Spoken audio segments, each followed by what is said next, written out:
Vamos a platicar esta mañana, ya que arrancamos con este proceso electoral local. Hoy vamos a hacer contacto a través de nuestra línea telefónica con Nery Ruiz Arvizu, es el consejero presidente del Instituto Estatal Electoral de Sonora. Y bueno, Nery, ¿cómo estás? Muy buenos días. Ahora sí, arrancan acá en Sonora, ¿no? Muy buenos días, así es, ya a partir del 20 de abril ya arrancan las campañas electorales locales aquí en Sonora. Oye, Nery, esta situación de las campañas, primero te pregunto, todas aquellas denuncias que vimos antes de que empezaran las campañas, que se acusaban a Antonio Cesarán de campaña anticipada, que si el Frente acusaba a esta coalición de partidos por la candidatura común de María Dolores, que si todos estos temas ya quedaron resueltos, ¿ya no hay problema?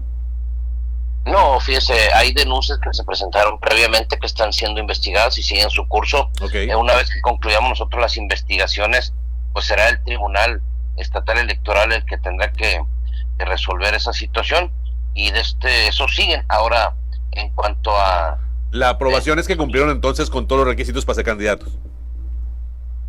A ver, yo creo que sí, comparándolo, sí, porque creo que hay una confusión. Sí, por favor. Me hablabas de denuncias. Sí, es las que... denuncias son por actos anticipados y ese tipo de situaciones. Ajá. Creo que a eso me refería yo. Eso va al tribunal. Perdón. Eso va al tribunal, te comento. A ver, no sé, creo que hay una confusión porque me dices que siguen y ya están registrados, nomás para tener la claridad ahí, por favor. No, te pregunto. ¿A qué se refiere usted? Es que el instituto el viernes envió un comunicado en el que dice que se aprueban ya las candidaturas. Ese proceso no tiene nada que ver con las denuncias, es lo que estoy preguntando. Así es, el procedimiento de registro es una cosa distinta a las denuncias que te estaba mencionando yo. Ajá. Por eso es importante hacer la aclaración. Así es. Ahora, este proceso, Nery, ¿cómo va la participación ciudadana en Sonora, específicamente en la conformación de los equipos que se van a hacer cargo de las casillas? Que era un tema que incluso el INE traía pendiente en cuanto al número de ciudadanos, estaban buscando más ciudadanos para conformar las casillas, porque si bien es cierto, por un lado tenemos este inicio de campañas, que es parte de la chamba que tienen que hacer los candidatos y las candidatas, pero luego por el otro lado está la chamba que tenemos que hacer los ciudadanos. Ya estamos listos acá en Sonora para lo que sería el proceso electoral y la participación ciudadana en este camino. Fíjate que hay que integrar 3.914 casillas electorales en todo el estado, de las cuales se ocupan 9 ciudadanos en cada uno de ellos para poderlo conformar de manera íntegra. Estamos hablando de cerca de 35.216 ciudadanos. De eso es lo que había una mención de que estaban pendientes de integrarse algunas. Sí. Nada más para tener el dato, la mayoría de las casillas ya se encuentran con el número mínimo de ciudadanos que se requiere, pero empezamos con una etapa junto con el Instituto Nacional Electoral de Capacitación, que es ahí donde nos encontramos, pero no está en la totalidad de las 3.914 casillas integradas, y eso es el llamado que se hacía a la ciudadanía para que acepten cuando vayan los capacitadores electorales y toquen sus puertas para que les abran, para que los atiendan y acepten ser funcionarios de casilla. En eso nos encontramos ya en la parte final. Ya el Instituto Nacional Electoral lleva a cabo ahorita, inició las capacitaciones, nosotros continuaremos más adelante con las capacitaciones locales. Creo que ahí va bien el trabajo, sin embargo, no hay que dejar de insistirle a la ciudadanía para tener la garantía de que todas las casillas tendrán a los funcionarios de casillas ciudadanos.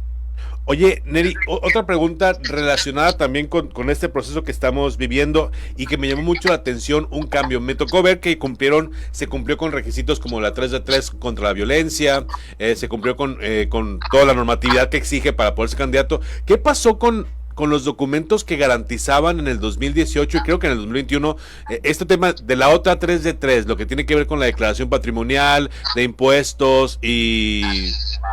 ¿Qué pasó con ese? ¿Ya nos están pidiendo esos datos? A ver, mira, creo que a lo que se refieren en la 3 de 3, que esa es la parte importante para la ciudadanía, tiene que ver con una nueva modalidad de revisión.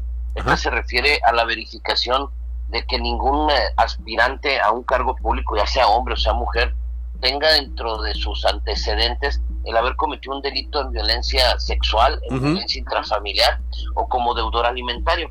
Y esto deriva de una reforma constitucional que se hizo el año pasado aquí en Sonora, en donde ya es un requisito de elegibilidad, es decir, ya es una obligación que deberán de cumplir todos los candidatos y candidatas que aspiren a un cargo público, el no haber sido sancionado por eso. ¿Por qué razón? porque derivado de unas reformas en materia de violencia política contra las mujeres y sobre todo de una ley de acceso a las mujeres a una vida libre de violencia, es que ahora se debe de garantizar que no haya funcionarios públicos ni candidatos que tengan estos antecedentes en contra de las mujeres. Lo otro tiene que ver con una serie de requisitos que se pedían en procesos electorales pasados como algo que debían de acreditar los candidatos, pero que no vienen establecidos en la ley. Entonces, ahí, Conrado, es una nueva, digamos, o hay una confusión en ese sentido, la 3 de 3, conforme a lo que se señala en la ley actualmente, a lo que anteriormente en otros procesos se exigía. O sea, esa es la confusión, pero eso es sencillo de aclarar. O sea, en este proceso ya no entró aquella 3 de 3 que se hacía antes, ahora entró esta otra 3 de 3. Así es, exactamente, Conrado, fíjate, eso tiene que ver. Y aquí, por ejemplo, comentarte de los registros. Nosotros, al momento de hacer la verificación como Instituto Estatal Electoral y de Participación Ciudadana, tenemos que verificar una serie de cosas, no nada más la 3 de 3. Por ejemplo, estamos hablando que recibimos cerca de 3,674 registros en total, y de estos registros que se recibieron, nosotros tenemos que verificar en primer lugar que cumplan con los requisitos legales. Esa es una, la 3 de 3, es otra verificación que hacemos, pero también hablamos de cuestiones de paridad, es decir, mitad hombres, mitad mujeres, en donde te puedo decir que ahora sí se registraron más mujeres que hombres, 2021 mujeres, más del 55%, contra el 45% casi de hombres. Entonces se dio más de la paridad. En este caso también el señalar que el instituto implementó acciones afirmativas. ¿Qué son estas? Hubo 125 registros para personas en situación de discapacidad. Esto es porque en el Instituto Estatal Electoral aprobamos que las personas en situación de discapacidad tenían que estar en los 6 ayuntamientos más grandes del estado, con una fórmula como mínimo, pero también en 6 de los 8 medianos, es decir, hay 8 municipios que tienen de 30 a 100 mil habitantes, y en ellos, en 6 de esos 8, tenían que ir con una fórmula de personas en situación de discapacidad. Esto representa casi el 87% de la población del estado, y esta es una acción afirmativa, es decir, es una obligación para que los partidos políticos postularan a personas en situación de discapacidad. De igual manera, tenemos que hay 93 acciones afirmativas, es decir, 93 postulaciones de candidaturas en los ayuntamientos grandes y medianos para personas de la comunidad LGBT, en donde los 6 municipios más grandes, por ejemplo, tienen una representación con una fórmula, ya sea de sindicatura, regiduría o presidencia. Y por último, tenemos una figura novedosa, que es la Diputación Indígena, en donde actualmente hubo 19 postulaciones por parte de los partidos políticos para 2 distritos electorales que hay en la entidad, que tienen que ver con el distrito 20 y 21 del sur de Sonora, en el Guatabampo y en Echojoa, en donde los partidos políticos postularon exclusivamente a personas indígenas. Entonces, esos números más o menos así, Conrado, tienen que ver con todo lo que se verifica. Estamos hablando de cerca de 42,000 papeles que tuvimos que revisar.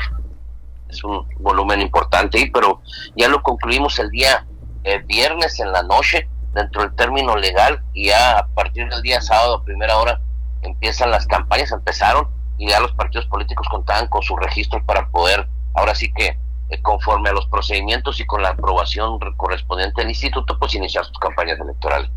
Excelente. Mayra, ¿no? Oye, Neri, bueno, yo te quiero agradecer mucho el contacto. Nos agarra el corte, porque eso es un muy buen tema. Me hubiera gustado profundizar mucho en el tema también de las candidaturas indígenas. Creo que también generó mucho ruido en la sociedad política, pero te agradecemos mucho el contacto, Neri. Te invitamos a seguir en contacto. Vamos a tener que trabajar mucho en coordinación, especialmente para llamar a los ciudadanos a participar en este proceso en el que nosotros también debemos colaborar, que es en el armar las casillas. Pues necesitamos estar ahí nosotros. Yo creo que el contacto debe ser permanente para estar ahí en este tema. Con gusto, Conrado, a la orden, y nos ponemos en contacto porque sí es muy importante la participación de la ciudadanía y sobre todo aclarar ese tema también de las diputaciones indígenas. Sí, claro. Muchas gracias, Neri. Que tengas un excelente Neri. día. Mucha suerte, Neri. Muy bien.